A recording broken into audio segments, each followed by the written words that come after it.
મિત્રો, આમ આદમી પાર્ટીએ એના શીર્ષ નેતૃત્વએ નિર્ણય લીધો છે કે પાર્ટી વિરોધી અને જનતા વિરોધી જે પણ પ્રવૃત્તિઓ કરશે એમને પાર્ટી ક્યારે સાંખી નહીં લે. ધારાસભ્ય શ્રી ઉમેશ મકવાણાની વારંવાર એમની વિસ્તારમાંથી પણ ફરિયાદો આવતી હતી. પાર્ટી વારંવાર એમને કહેતી હતી કે વિસ્તારમાં રહો.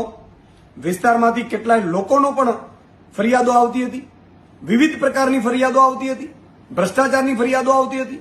પાર્ટી એમને વારંવાર ચેતવ્યા છે, પણ બીજેપી ગંદી રાજનીતિ કરી રહી છે.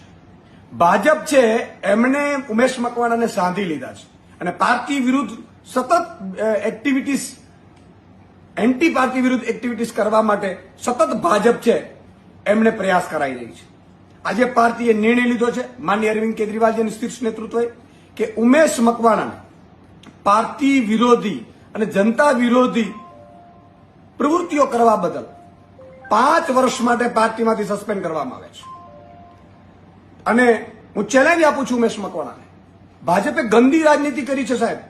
એમણે વિસાવદર ચૂંટણીમાં રાજીનામા અપાડાવ્યા, એ ધારાસભ્યોને પાછી વિસાવદર આમ આદમી પાર્ટીએ જીતી, ભાજપ બોખલાઈ ગઈ છે. ભાજપે મેસેજ આપવા માંગે છે કે તમારા બીજા ધારાસભ્યોને પણ અમે ટચમાં છીએ. પણ આમ આદમી પાર્ટી, એનો કાર્યકર્તા અને ગુજરાતની જનતા બધું જોઈ રહી છે ભાજપની આ ગંદી રાજનીતિ. અને વિસાવદર